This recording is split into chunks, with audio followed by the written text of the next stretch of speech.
Good afternoon. My name is Michael Thomas Hetherington, and I want to share a couple steps with you guys.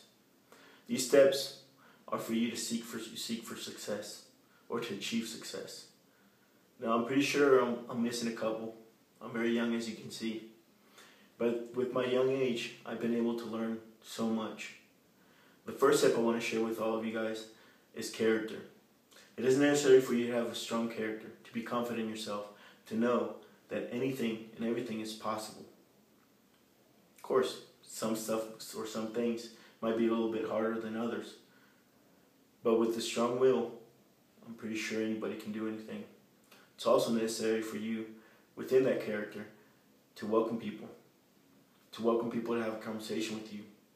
To know that, to have people know that you can talk to them about anything and that you'll listen. You will truly listen to them. That's to have good character. The second thing, or the second step that I want to share with you guys, is how to treat employees. It's necessary for you to gain that trust for them. If you want an employee to perform at 100% of their capability, you must be good to them. You really need to know your employees. You really need to know who they are, and you need to get to know them. You need to have a conversation with each and every one of them. Of course, this is for small companies, because I know that in bigger companies, you're going to ask for your supervisors to know them, which is okay as well. I'm pretty sure they'll feel motivated either way. But it's necessary for you to approach them and say, hey, how are you today? How's your family? How's your kid if you have kids?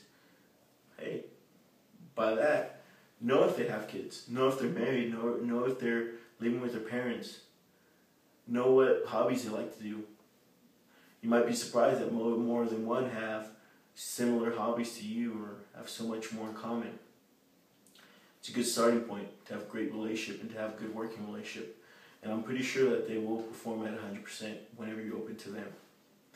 The third step is to not have a comfort zone.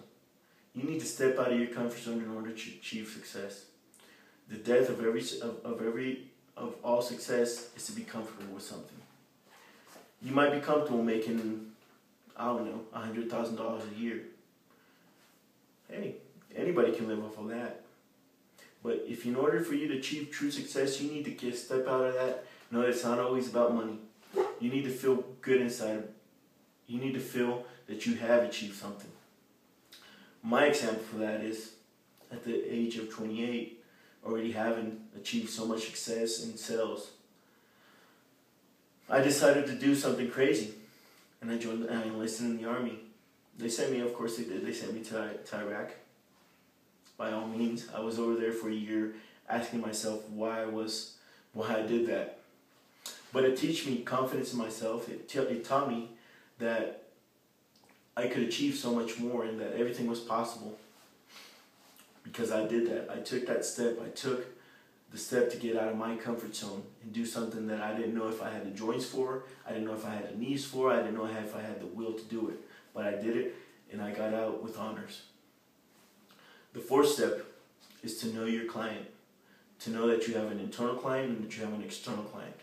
Your external client is, of course, anybody that's coming to purchase your product.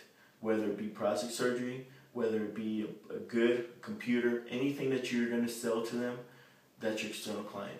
You need to know how to treat them. Your internal client comes back to the point on how to treat your employees. Your internal client are going to be those employees. You need to take care of them. You need to make sure that they have Social Security, that they have Medicare, that they have everything that they need in order for them to do their job. And of course, by them doing their job, they're going to keep happy that external client. Next thing has to do a lot with my age. I do believe that with age, you obtain a certain experience. That experience is going to be key. Of course, I'm only 30 years old and I still have so much more to learn. However, the fifth point is not to allow criticism. Most people like to criticize you without being a constructive criticism. Don't allow that to discourage you. Don't allow that to take you away from your path.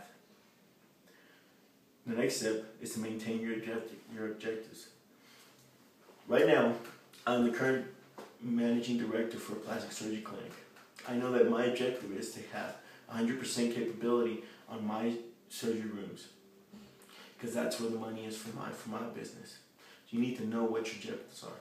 I took this company on whenever they were about a month or two into bankruptcy, and we're already out of it. And I've only been doing this job for a couple months. That brings me to my other point. You must not be afraid to be afraid.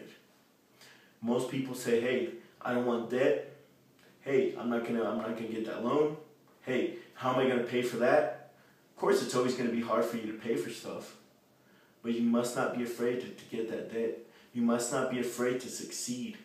You must not be afraid to achieve anything that you want to achieve, because that is a key point in these steps for success. After I already shared that with you guys, I just want to say one thing. I have a long way to go, but I'm confident that I can still learn so much more, and that what I have learned throughout the years, I can apply to the max. And that's exactly what I'm going to do to continue on with my own success. Thank you very much. I'm Michael Thomas Hetherington. I'm the current director for a plastic surgery clinic down in Bogota, Colombia. Thank you very much.